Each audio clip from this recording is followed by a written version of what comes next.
What's going on? What's going on? What's going on, everyone? Aswand Cruickshank, your one and only Move Swiftly speaker, checking in again for another Move Swiftly thought. And you know what I want to talk to you guys today about a little bit is just a little bit about it. The two current events the two stories that kind of struck me this week. The first one that really hit home with me was the commitment from Arch Manning. The commitment to the University of Texas. Arch Manning, who is the nephew of Peyton and Eli. It's like, I love what Max Kellerman said this morning on KJNM when he said, I resent this story because of how perfect it is. It's not Eli's son, it's not Peyton's son, it's the brother that didn't make it to the NFL. His son becomes the number one recruit, a great quarterback, and he's the one that makes it. Not Peyton or Eli, but it's Cooper, the one that didn't make it to the NFL. His son is the one that's going out there and balling. It's just such a perfect storm, right? And I, like a lot of people, was very shocked at the fact that he chose the University of Texas. But when I really thought about, my world as a recruiter and as a player and the situations I've been a part of, I understand. And another thing, actually, Stephen A. Smith said this on the show, the Manning family's first class. They are called the quote-unquote first family of football for a reason. They didn't get caught up in the NIL. Obviously, they don't need the money and things like that. And you can even see, I was watching him. I remember watching him years ago when it just came on the scene that Arch Manning's that dude. I remember watching his demeanor and watching just the way he carried himself. And you could see that this was a quality prospect, not necessarily his athletic ability. Yes, he has great athletic ability, but the way he carried himself, the way he carries himself, and that says a lot about from Archie to Peyton to Eli, just the Manning family in general, right? So that story kind of stuck with me, and then the fact that he chose Steve Sarkisian, and Coach Steve Sarkisian is the quarterback guy and all that stuff. It seemed like a very quality decision on his part, and I think he's going to do well there. So that was the first story that kind of got me thinking about what I'm going to talk to you guys about a little bit. The second story is the Kyrie Irving story. Kyrie Irving and the Nets are supposedly at a standstill when it comes to the contract that he's offered, or he wants more money. You never know the truth when it comes to these things, but the bottom line is this, I think he is an incredible talent, but let's just be very transparent and very honest. He didn't play in a whole lot of games, and to think that he deserves over a year deal or things like that, that's just ridiculous. Now, he deserves to get paid, don't get me wrong. I mean, he's Kyrie Irving, he's that dude, but the fact that he would think that he deserves more than a 1 year or 2 year deal, something long term, is really what struck me about the world we live in and what sports are becoming. All right, and it got me thinking about a story. I read this story years back. It was a book titled The Last Lion of Baseball. It was basically the autobiography of I believe the late New York Yankees owner. His name is George Steinbrenner, and as a Yankee, you see the brand that they've built, see the championships. They are first class. They are the organized. They are the standard when it comes to professional sports. It's New York Yankees, LA Lakers, Boston Celtics, Dallas Cowboys. These organizations, New England Patriots, these organizations are just first class, not necessarily because they're winning a lot of games, but because the brand and the business they create. The owners do things the right way and people want to do business with them, right?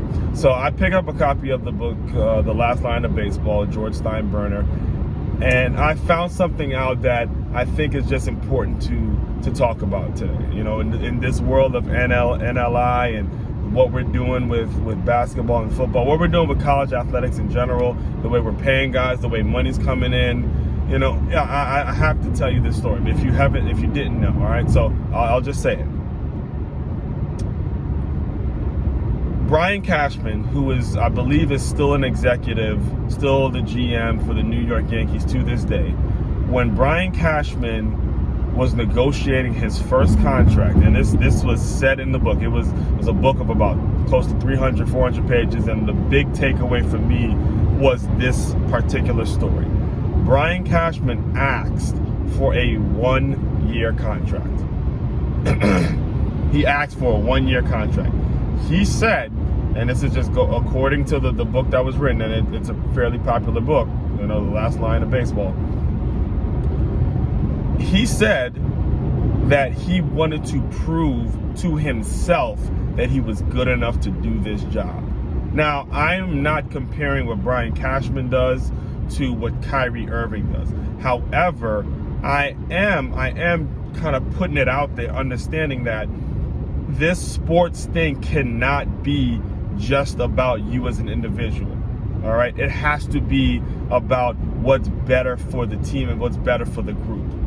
So you look at a situation like Arch Manning. Like, if you want to compare and contrast, you could look at an Arch Manning, picking a smaller school, picking a school. This is the #1 quarterback, and he could have went anywhere in the world. He goes and picks a school that isn't doing that great. He's gonna have to. It's gonna take some rebuilding and things like that. He chose to be a leader. And then you look at a guy like Kyrie, who hasn't played in over like 60 games, some ridiculous amount of games that he has missed, and then they get swept in the first round, and he wants to hit the organization up for more money as opposed to taking a 1-year deal so that they could bring more talent in to play with him and things like that. And then you look at the levels of maturity. One is a high school kid. The other one is, a grown man that has all the money in the world as it is. He has the sneaker deals. He has everything. You don't need anymore. You're doing your thing. You're doing very well, and you still can ball. You still have plenty of years left in you.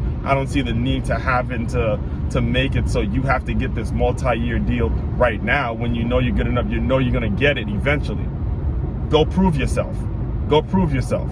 And again, I'm saying this, I'm telling you this story because I think there's a lot of kids. My nephew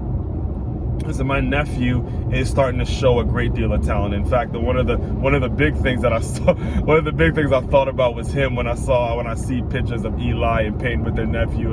It kind of made my chest kind of stuck out with pride and things like that. But my nephew looks up to the Stephen Currys of the world, the Kyrie Irvings of the world, and things like that. And it gets kind of frustrating when I have to hear it. Now, I understand Kyrie wanting his money and getting the most money. Listen, I totally understand that, and I am not saying that he shouldn't go for the max deal, but there needs to just be some honesty within a person's self. And, there needs to be some honesty. Say, look, I missed a few games. I missed a lot of games. My team got swept. Let's try to build this team up the right way and not be the one that's taking money or taking over my max deal and all that kind of shit.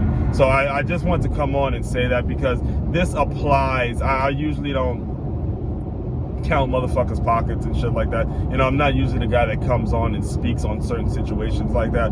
But it's just something I felt a little stronger about. I'm driving out. I got a decent drive, and I said, these kinds of thoughts and these kinds of things come into my head. And thanks to a great mentor of mine, his name is Dre Baldwin. I'm a member of his mastermind organization, the mastermind group. Whenever the feeling hits you, sometimes you just got to record certain things, right? And I just had to get this recording out there to remind you guys, look, whatever it is you do in your life, whether you play basketball, whether you are a teacher, whether you shovel shit off of streets, or whether you pick up manure, whether you plant gardens, I don't care what it is. You build buildings, I don't care. You build cars. You have got to prove yourself.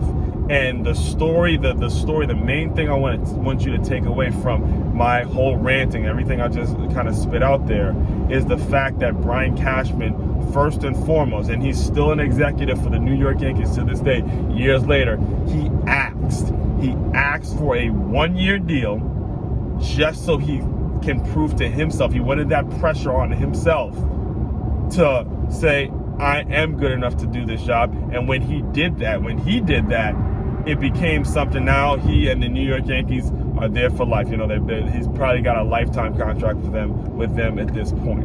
All right. So take that into consideration as you're going out doing your work, and not only doing your work, but when you're giving advice to younger people about what they should be doing for a living and things of that nature. All right. Again, Aswand Cruickshank. If you want to dive deeper into my world, check out the Move Swiftly podcast. Go get a copy of the books that I've written. I've written 4 books at this point. Just check makeyourmove.com. There's a store there. You can go purchase everything you need when it comes to personal development. I got you. All right. Aswand Cruickshank, checking out your one and only Move Swiftly speaker. You guys continue to move swiftly. We will talk more soon.